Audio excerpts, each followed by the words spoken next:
Selamat siang, jumpa lagi dengan Denok Ayu Novel. Bagaimana kabar sobat semua? Sebelum kita mulai cerita ini, ayo silakan subscribe, like, komen, share dan nyalakan loncengnya untuk mendapatkan notifikasi terbaru ketika Mimin upload videonya. Menantu terbaik bab 436 organisasi misterius. Bukankah kamu benar-benar mengatakan bahwa racun jenis ini tidak memiliki solusi selama 10 tahun? He Jiarong dapat memecahkan jenis kungfu ini. Wan Sixun menanyai Abin dengan wajah marah. Abin segera menunduk dan berkata dengan kagum, "Maaf, Ketua, saya tidak mengatakannya sekarang." Untuk memperjelas, "Kakak, jangan salahkan Abin, itu karena kamu tidak membiarkan orang menyelesaikannya." Wan Siling buru-buru berkata kepada kakak, "Saya telah mengatakan bahwa He Jiarong tidak boleh diremehkan. Keterampilan medisnya sangat mungkin kami telah mencapai titik di mana tidak ada yang pernah mencapai puncak seperti yang belum pernah ada sebelumnya. Kami tidak bisa melawannya, saudara, berhenti. Lelucon, aku yang lebih tua yang akan takut padanya. Apa yang salah dengan keterampilan medis?" Wan Sixun berkata dengan dingin, "Kedua, apa yang terjadi denganmu akhir-akhir ini? Mengapa kamu selalu menunjukkan ambisi orang lain dan menghancurkan kekuatanmu sendiri?" Setelah berbicara, Wan Sixun mengerutkan kening dan terdiam sesaat, seolah memikirkan sesuatu. Matanya tiba-tiba berbinar, dan dia buru-buru mengangkat kepalanya untuk bertanya kepada Abin, "Metode apa yang digunakan He Jiarong untuk memperlakukan He Zizen? Tahukah kamu?" "Ini, sepertinya menggunakan akupuntur. Saya tidak yakin, karena dia berada di unit perawatan intensif pada saat itu, dan saya tidak melihat situasi spesifiknya," kata Bin sambil menggaruk kepalanya dengan canggung. "Apa kau bilang ingin minum obat China untuk He Zizen?" tanya Wan Sixun langsung. Ini yang paling dia pedulikan. "Ya, ini." Abin mengangguk tegas, dan berkata, "Saya melihat wakil presiden mengambil resep dan menyerahkannya kepada dokter di samping, meminta dokter itu untuk memberikan HR setiap kali dia membatalkan resepnya. Tuhan ambillah. Seperti yang diharapkan, itu sangat membantuku." Ekspresi wajah Wan Sixun gembira, dan Wan Siling segera bergegas ke samping untuk berkata, "Anak kedua, ada seorang magang muda di Departemen Pengobatan Tiongkok di Rumah Sakit Umum Daerah Militer." "Baik. Kakak, apa yang akan kau lakukan?" Hati Wan Siling menghela nafas, menatapnya dengan heran dan bertanya. Jika obat yang diresepkan He Jiarong untuk He Zizen tidak hanya gagal menyembuhkan He Zizen, tapi malah memakannya sampai mati, bagaimana menurutmu He Jiarong akan melunasi tagihannya dengan He Jiarong? Kata Wan Sixun sambil tersenyum hehe, dengan wajah penuh kepuasan. "Kakak laki-laki, apa maksudmu?" Wajah Wan Siling berubah tiba-tiba, dan dia berdiri dengan canggung, sepertinya menyadari apa yang dipikirkan kakak laki-laki itu, dan buru-buru berkata, "Kakak, tidak pernah. Jika He Jia tahu tangan dan kaki kita, yang pasti tidak akan melepaskan kita. Jangan khawatir, aku punya cara, dan aku tidak akan pernah membiarkan keluarga He meragukan Wan Jia kita," kata Wan Sixun dengan ekspresi tenang di wajahnya. "Tapi kakak, oke, kamu tidak perlu membujukku. Aku bertekad, jika kamu masih memikirkan tentang persaudaraan kita, dan kamu masih memikirkan Wei Chen, keponakan ini, kamu dapat membantuku, tetapi apakah kamu membantuku atau tidak, masalah ini aku harus melakukannya."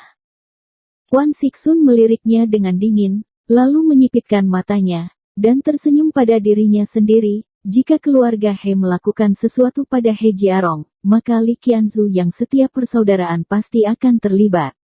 Kemudian keluarga Li tidak peduli seberapa kuat keluarga He, anjing keluarga Li bergegas melewati tembok dan melakukan serangan balik, keluarga He pasti akan terpengaruh. Ketika waktunya tiba, saya akan duduk di gunung dan melihat anjing itu menggigit anjing itu. Indah sekali, hahaha. Angan-angannya benar-benar tak tertandingi, membiarkan ketiga musuhnya bertarung satu sama lain, dan dia mendapat untung dari samping. Melihat penampilan kakaknya, Wan Siling menghela nafas tak berdaya dan berbisik, "Oke, aku akan membantumu." Kedua, itu benar. Wan Sixun menepuk bahu Wan Siling dan berkata, "Selama He Jiarong disingkirkan dan keluarga Li melemah, Wan Jia kita akan tetap menjadi keluarga terbesar di dunia bisnis."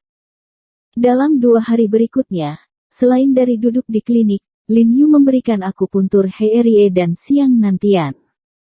Setelah periode penyembuhan ini, tubuh Siang Nantian jelas telah meningkat pesat, lengannya telah sadar kembali, dia bisa berayun sesuka hati, dan tangannya juga bisa menggenggam sesuatu.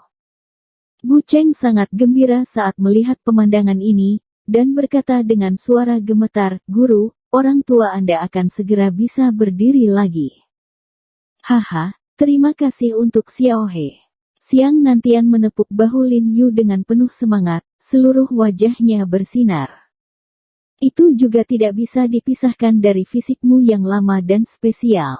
Jika kamu berubah menjadi orang biasa, apalagi sembuh, kamu mungkin tidak bisa menyelamatkan hidupmu," kata Lin Yu sambil tersenyum.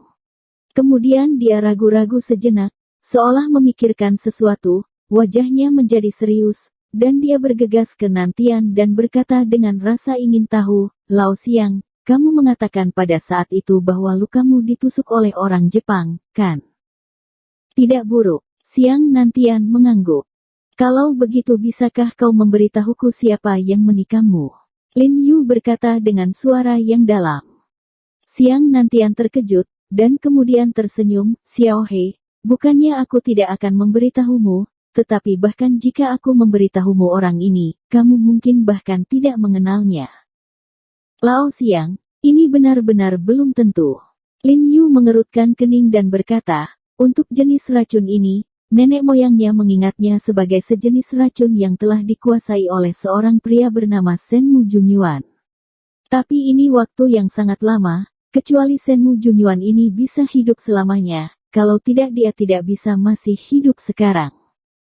"Oh." Siang Nantian mengangkat alisnya sedikit, dan ketika dia melihat penampilan Lin Yu, dia tidak menolak, dan berkata langsung, "Orang yang menikahku disebut Senmu Koji." "Kamiki Koji." Lin Yu tertegun ketika mendengar kata Senmu, menebak bahwa Senmu Koji ini pasti ada hubungannya dengan Senmu Junyuan, dan sangat mungkin Senmu Junyuan memberikan racun ini kepada keturunannya. "Mengapa, Xiao He? Apakah kamu tahu orang ini?" Siang Nantian tidak bisa menahan rasa ingin tahu bertanya ketika Lin Yu bereaksi begitu keras.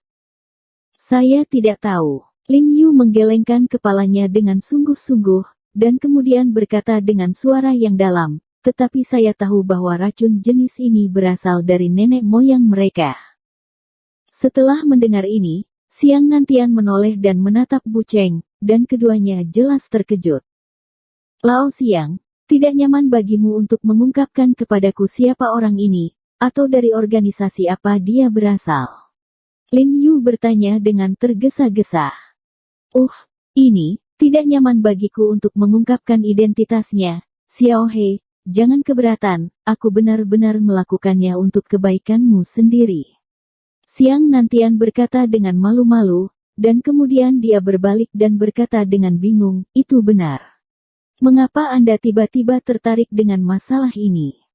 Lin Yu mengerutkan kening dan berkata dengan suara rendah, "Karena tuan kedua dari keluarga He juga telah diracuni olehmu, dan situasinya sangat mirip denganmu. Mereka semua ditusuk oleh pedang beracun." "Shizen, apa yang kamu bicarakan?"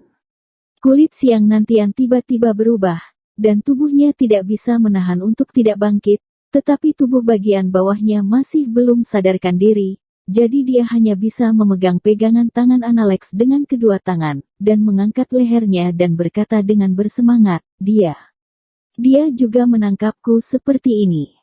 Meracuni. Ya, dan dia memiliki lebih banyak luka daripada milikmu." Lin Yu mengangguk. Siang Nantian berdiri masih sedikit tercengang, dan dia tidak bisa membantu tetapi bersandar ke belakang. Setelah beberapa saat, dia buru-buru berkata, "Lalu bagaimana keadaannya sekarang? Apakah kamu memperlakukannya?" "Aku membantunya sembuh, karena dia segera dirawat, dan kondisinya tidak serius. Lin Yu buru-buru berkata, tidak butuh waktu lama untuk sembuh. Itu bagus, itu bagus. Xiang Nantian mengangguk dan bergumam. Lao Xiang, dikatakan bahwa orang yang menyerang He telah direncanakan sebelumnya, dan dia hanya mengirim 3 orang kali ini dan melukai He seperti ini. Lin Yu menundukkan kepalanya dan berkata dengan suara yang dalam. He juga memiliki teman seperjuangan di sampingnya. Teman seperjuangan itu lebih beruntung daripada He. Meskipun tangannya patah, dia tidak terinfeksi racun yang mematikan.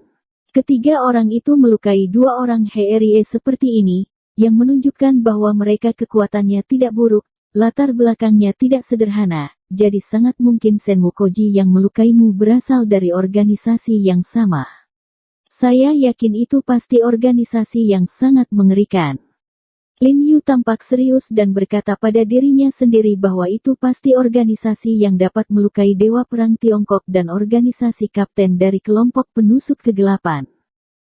Xiang Nantian mengerang, ekspresinya dingin. Karena ketiga orang itu bisa melukai He Zizhen, maka kemungkinan besar mereka adalah anggota Senmu Koji.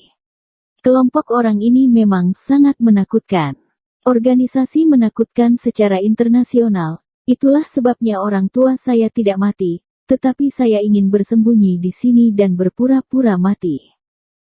Ketika dia mengatakan ini, tangan yang memegang kursi roda tidak bisa membantu tetapi sedikit gemetar, matanya merah, dan dia jelas sangat emosional, dan dia berkata dengan tajam, tapi mereka tidak buruk. Jika bukan karena diam-diam bermain trik, bagaimana saya bisa ditangkap oleh penjahat keji itu? Terluka. Saat aku sembuh, aku harus membunuhnya sendiri.